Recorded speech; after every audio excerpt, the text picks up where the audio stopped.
Jimmy Kimmel's wife and head writer, went public on this topic recently, so I feel it's fair to comment respectfully in public.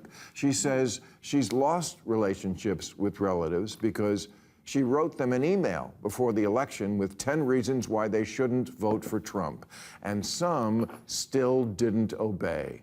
So, you know. Bill Maher and Jimmy Kimmel used to be close. This year, that relationship fell apart in public, and it's a more complicated story than a simple feud, because Maher didn't actually go after Kimmel directly. He went after the politics surrounding him, and Kimmel's own household took it personally. Here's what actually happened, in order, and what it reveals. Before we get into it, hit like and subscribe now. This channel breaks down exactly this kind of claim every week, and you don't want to miss the next one. Start with the part where Maher was actually on Kimmel's side, because leaving this out would misrepresent the whole story. When ABC suspended Jimmy Kimmel live. After Kimmel's on-air comments about the killing of Charlie Kirk, Maher spoke up in defense of Kimmel's right to say it. He joined Stephen Colbert, Seth Meyers, and most of the comedy world in criticizing the suspension as government-adjacent pressure on free speech, and he said so clearly on his own show. That's worth stating plainly up front. This isn't a story where Maher piled on Kimmel over the Kirk comments. He defended him. Where it gets more complicated is what Maher said alongside that defense. Even while backing Kimmel's right to speak, Maher also said he didn't fully agree with the substance of what Kimmel had said and seemed to give some credit to the conservative reading of the monologue that had triggered the backlash in the first place.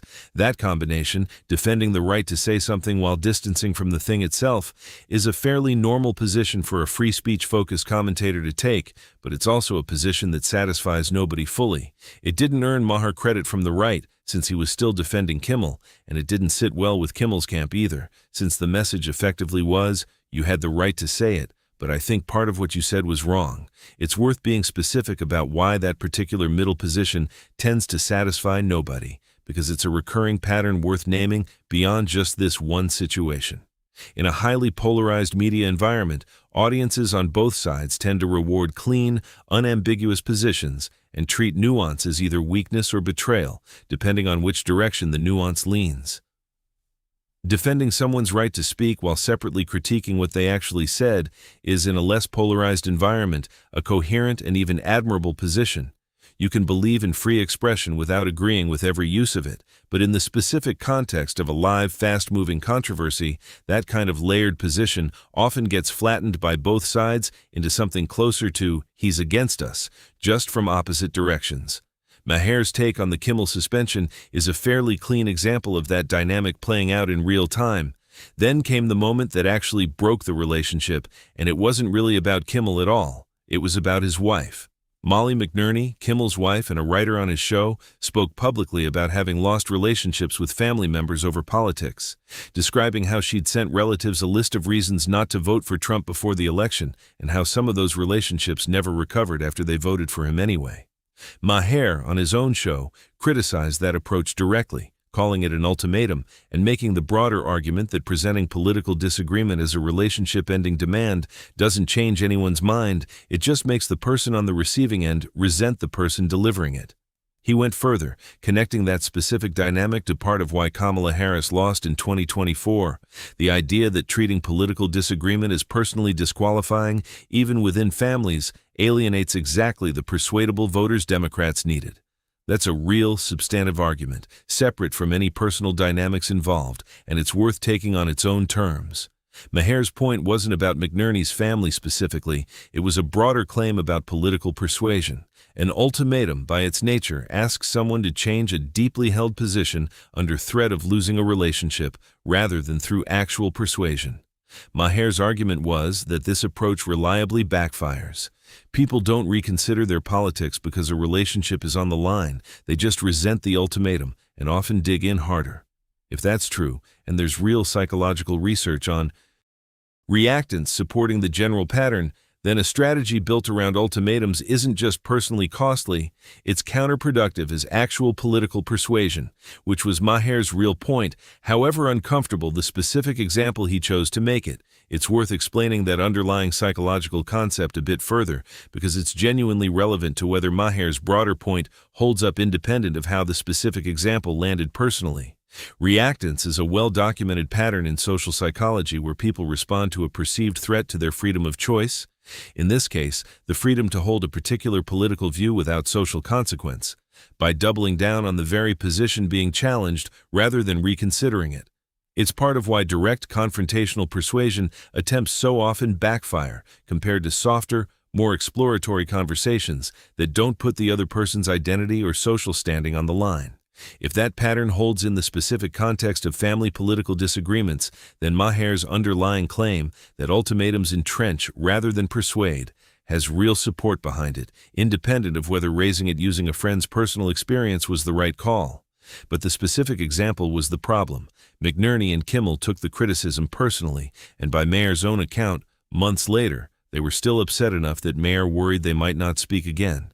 He tried to walk it back somewhat on his podcast, saying he'd been as gentle as he could be, while also not fully retracting the substance of what he'd said. That's a genuine, admitted rift between two people who'd previously had a warm relationship, and it's worth being honest that it happened over Maher publicly critiquing a private family situation that Kimmel's wife had chosen to share publicly, which complicates any simple read of who was right. There's a separate thread worth including too, because it's Maher criticizing institutional cowardice rather than Kimmel personally, and it's actually one of his sharper points from this whole stretch. When Kimmel's suspension was the biggest story in media, Maher noted that The View took 5 full days to even address it, despite the show's format being built around exactly this kind of daily hot topic commentary. His criticism was pointed. The same network's opinion show that built its brand on being outspoken went conspicuously quiet at the exact moment speaking up actually carried some risk, then loudly declared afterward that no one could silence them once the risk had already passed. That's a fair, verifiable criticism of institutional timing, not personal criticism of Kimmel, but it's part of the same broader pattern Maher kept returning to throughout this saga. People and institutions loudly performing courage after the fact while staying quiet during the actual moment that required it. It's worth putting that specific critique in the context of how vulnerable late-night hosts actually are to this kind of network pressure, because it explains why the silence Maher flagged wasn't necessarily a simple failure of nerve. Kimmel's own suspension demonstrated in real time that a network genuinely will pull a show off the air over politically sensitive commentary, at least temporarily, under enough external pressure. Once that precedent existed, other hosts and shows on the same broader media landscape had a very concrete, very recent example of what could happen to them for speaking too quickly or too pointedly about the exact same controversy. That doesn't make the 5-day silence admirable, and Maher's underlying point about performative courage after the fact still holds. But it does mean the silence probably reflected genuine institutional caution rather than simple cowardice, which is a slightly different and more sympathetic read than the one Maher's original comment implied. It's worth being fair to Kimmel and McNearney's side too, because there's a real defense of their position.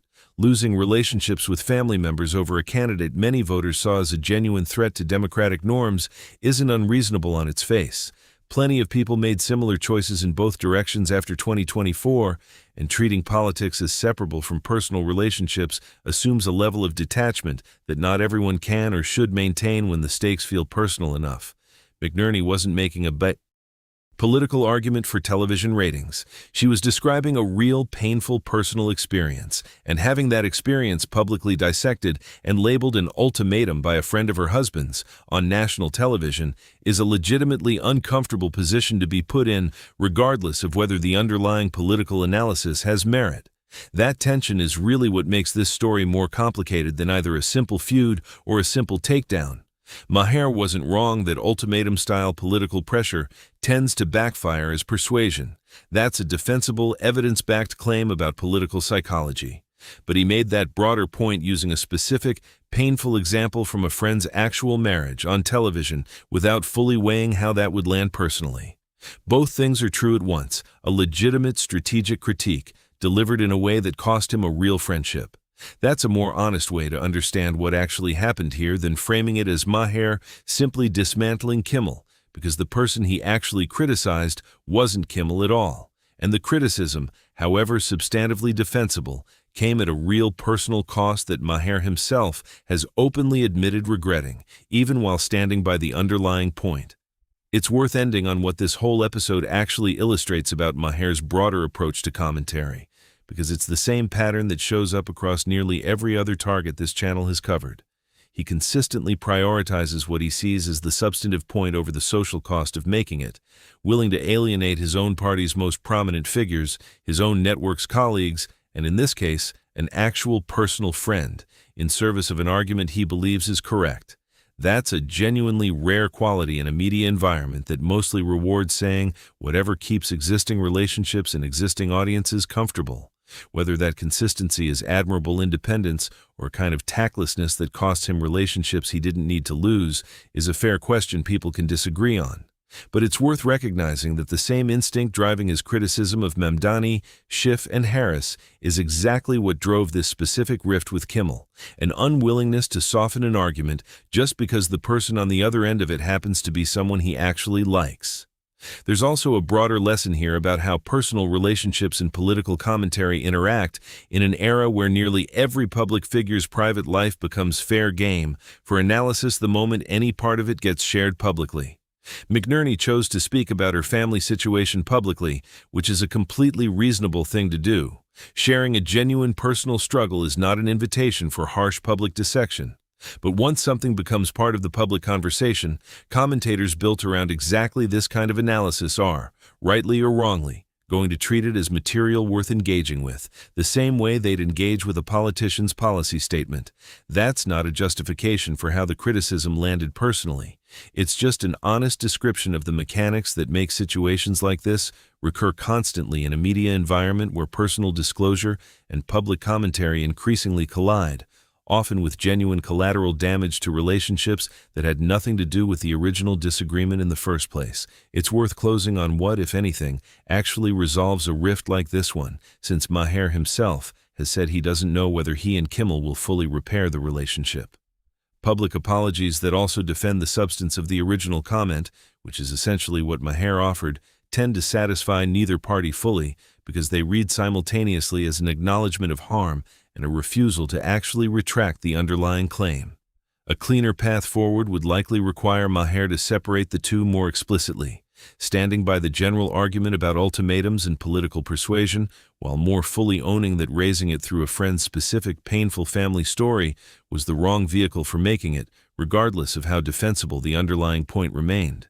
Whether that fuller separation ever happens, or whether this specific friendship simply doesn't recover, is genuinely unresolved as of the most recent updates on it, which is itself a fitting way to leave a story that never really fit the clean, one-sided narrative its headline suggested in the first place. It's worth thinking through why this specific kind of rift between two people who are professionally similar and ideologically aligned on almost everything tends to feel more consequential than a disagreement with an obvious ideological opponent. Maher and Kimmel aren't arguing across a partisan divide here. They're both established, successful comedians who've built careers critiquing many of the same targets, sharing much of the same worldview, and running in overlapping social and professional circles for years. A rift within that kind of closely aligned relationship carries a different weight than public disagreement with someone whose politics were never going to align in the first place. There's no obvious ideological explanation available to soften it. No, well, of course we disagree, we're on opposite sides narrative to fall back on. It's simply two people who agree on almost everything, finding that a single specific disagreement, delivered in a specific and personally uncomfortable way, was enough to genuinely fracture the relationship regardless of the underlying alignment everywhere else. That's arguably the most broadly useful thing to take from this entire story, independent of whether you find Maher's original point persuasive or think he handled it badly. Shared politics and shared professional circles don't automatically insulate people from real personal fallout over how a disagreement gets delivered, not just what the disagreement is about. Two people can agree on the vast majority of political and social questions and still end up genuinely estranged over the specific manner in which one of them chose to make a fair point about the other's spouse. That's a more universal, less politically coded lesson than most of the stories covered on this channel, and it's worth sitting with on its own terms rather than folding it entirely into the broader Maher versus the left framing that fits most of his other targets more cleanly than it fits this particular story. If you like this breakdown, make sure to like the video and subscribe so you catch the next one.